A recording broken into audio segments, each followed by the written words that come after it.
கர்த்தரும் இரட்சகருமாகிய இயேசு கிறிஸ்துவின் நாமத்தினாலே யாவருக்கும் வாழ்த்துக்களை தெரிவித்துக் கொள்கிறேன். முதலாம் உலகப் போர் நடந்து கொண்டிருக்கும் போது ஒரு பட்டணத்தை எதிரிகள் சூழ்ந்து முகாமிட்டிருந்தார்கள். அந்த பட்டணத்திற்குள்ளே யாரும் போக முடியாது. உள்ளிருந்து எதுவும் வெளியிலிருந்து உள்ளேயே போகாதபடிக்கு அதை முற்றுகையிட்டிருந்தார்கள்.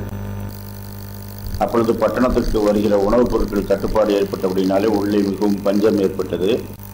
நாட்கள் கடந்து செல்ல செல்ல துயரங்கள் அதிகரித்துக் கொண்டே போகிறது என்று சொல்லி திகைத்துக் கொண்டிருந்தார்கள். அப்பொழுது அவர்களுக்கு ஒரு ரகசிய செய்தி வந்தது. பட்டணத்திற்கு வெளியே சென்று அங்கே என்ன நடக்கிறது என்று பார்த்து வந்த சில ஒற்றர்கள் சொன்னார்கள், இந்த பட்டணத்தை சுற்றித்தான் எதிரிகள் இருக்கிறார்கள். ஆனால் இந்த பட்டணத்திற்கு வெளியே நம்முடைய தேசத்து படைகள் வெற்றி பெற்று ஒவ்வொரு பகுதிகளாக விடுவித்துக் கொண்டே வருகின்றார்கள். இன்னும் 2-3 நாட்களுக்குள்ளே நமது பட்டணத்தை சுற்றி இருக்கிற எதிரிகள் ஓடி விடுவார்கள். ஏனென்றால் இவர்களை சுற்றி நம்முடைய தேசம் வெற்றி பெற்றுக் கொண்டே வருகிறது. எல்லா பட்டணங்களிலும் எல்லா நாடுகளிலும் இருந்து எதிரிகள் துரத்தப்பட்டுக் கொண்டே இருக்கிறார்கள். நாம் ஏற்கனவே வெற்றி பெற்று விட்டோம். ஆனால் இந்த பகுதிக்கு மட்டும்தான் இன்னும் நம்முடைய படைகள் வரவில்லை, வந்து கொண்டிருக்கிறார்கள். சீக்கிரத்திலே நமக்கு விடுதலை இருக்கிறது, ஏனென்றால் நமது தேசம் வெற்றி பெற்றிருக்கிறது என்று சொன்னார்கள். அப்படியே 2-3 நாட்களிலே மற்ற பகுதிகளெல்லாம் மீட்ட இவருடைய தேச படைகள் இவர்களை சுற்றி இருக்கிற எதிரிகளை துரத்தி இந்த பட்டணத்தை காப்பாற்றினார்கள். அதன் பிறகுதான் இவர்களுக்கு தெரிந்தது, தேசங்களுக்கு இடையே நடந்த அந்த யுத்தத்திலே தங்களுடைய தேசம் வெற்றி பெற்றிருக்கிறது. அந்த வெற்றியின் செய்தி நமக்குத்தான் தாமதமாக வந்திருக்கிறது.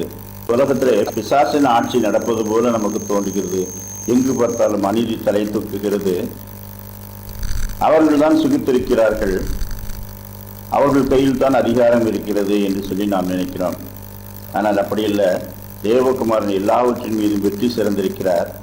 நாம் இந்த தேசத்திலும் இந்த உலகத்திலும் உயிரோடு இருப்பதற்கும் அன்றாட வாழ்க்கையை வாழ்வதற்கும் தேவையான எல்லாவற்றையும் அவர் தந்திருக்கின்றார். நித்தியத்திலே நமக்கென்று ஒரு இடத்தை ஆயத்தம் செய்து வைத்திருக்கின்றார்.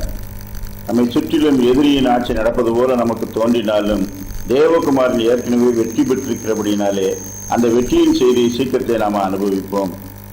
கொலோசையர் 2:15 துரைத்தனங்களையும் அதிகாரங்களையும் புரிந்து கொண்டு வெளியரங்கமான கோலமாக்கி அவைகளின் மேல் சிலுவையிலே வெற்றி சிறந்தார். 1 பேதுரு 5:10 கிறிஸ்து இயேசுவுக்குள் நம்மை தமது நித்திய மகிமைக்கு அழைத்தவராய் இருக்கிற சகல கிருபையும் பொருந்திய தேவன் தாமே கொஞ்ச காலம் பாட அனுபவிக்கிற உங்களை சீர்படுத்தி ஸ்திரப்படுத்தி பலப்படுத்தி நிலைநிறுத்துவாராக. நாம் இந்த உலகத்தின் பாடுகள் கொஞ்ச காலம் என்று சொல்லி பரிசுத்த வேதாகமம் சொல்லுகிறது. நாம் ஏற்கனவே சிலுவையிலே வெற்றி பெற்றவருக்கு பின்பாக நாம் சென்று கொண்டிருக்கின்றோம். அவருடைய பூரணமான ஆட்சி வரும் வரை கொஞ்ச காலம். இந்த உலகத்தை நாம் வாழும் காலம் கொஞ்ச காலம், இந்த உலகம் இருக்க போவதும் கொஞ்ச காலம். எனவே எது முந்தி நேரிட்டாலும் நாம் அவரோடு இருப்போம். அதுதான் வெற்றி. அந்த வெற்றியை நாம் சுதந்திரித்துக் கொண்டிருக்கிறோம். அந்த செய்தியை நாம் இருதயத்திலே ஆழமாய் வைத்துக் கொண்டிருந்தால் உலகத்தின் எந்த காரியங்களும் நம்மை பாதிக்காது. அப்படிப்பட்ட சிந்தனைகளோடு நாம் வாழ கர்த்தர் தாமே நமக்கு நல்ல கிருபைகளை தந்தருள்வாராக. ஆமீன்.